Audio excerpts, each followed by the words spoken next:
Assalamualaikum dan salam Malaysia Madani. Bersua kita kembali bersama saya, Nurul Arisya binti Zainal Rashid. Morak Channel masih lagi bersiaran di Kolej Matrikulasi Kelantan. Pendidikan Sains dan Teknologi, Kejuruteraan dan Matematik STEM merupakan pengintegrasian sains dan teknologi sebagai kaedah pengajaran dan pembelajaran yang lebih menarik dan menyeronokkan. STEM penting kerana ia melahirkan murid yang berkebolehan dalam mencipta idea, justru mengaplikasikan konteks dunia sebenar. Pelbagai aktiviti yang dipertandingkan hari ini antaranya bridge building, water rocket, robot battle, STEM talent show, drone, gaming code dan Innovators of Tomorrow.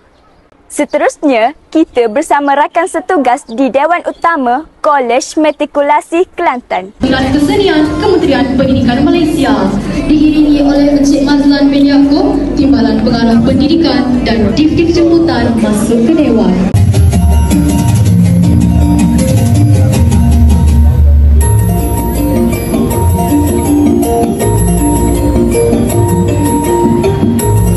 Nyanyian lagu Negaraku dan lagu Selamat Sultan. Para hadirin dipersilakan untuk berdiri. Maka kami, rakyat Malaysia, We are the dreamers, we make it happen, cause we can see it. Here's to the one that keep the passion, respect. Sistem pengujian secara holistik bukan sekadar disiplin akademik, tetapi alat untuk mencipta solusi dunia.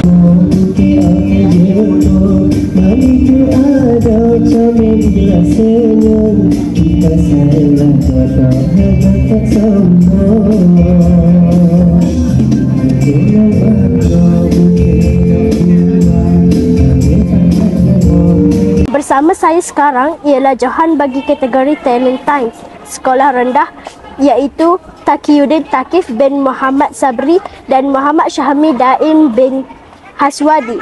Terlebih dahulu saya ucapkan tahniah atas kejayaan ini. Berapa lamakah awak membuat persiapan untuk pertandingan ini? Kami membuat persiapan untuk pertandingan ini kira-kira dalam 2 bulan. Apakah perasaan awak apabila diumumkan juara dalam pertandingan Talent Time sempena Carnival STEM 2025 ini? Kami merasa amat gembira dan teruja.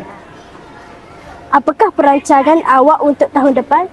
Apabila saya masuk sekolah menengah, saya akan terus melibatkan diri dalam acara seperti STEM. Terima kasih kerana sudi bersama Morak Channel. Begitulah kehidupan.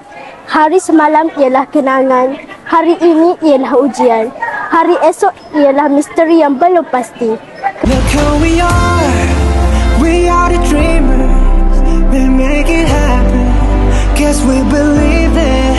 Look who we are the dreamers, we make it happen, cause we can see it. Here's to the one that keep the passion, respect. Oh yeah, here's to the one that got the magic, respect. Oh yeah, look who we are the dreamers, we make it happen, guess we believe it. Look who we are the dreamers, we make it happen, cause we can see it. Here's to the one that keep the passion, respect. Oh yeah. Sekian saja paparan Morak Channel untuk kali ini. Morak Channel terus menyalurkan informasi. Sehingga berjumpa lagi. Bye-bye.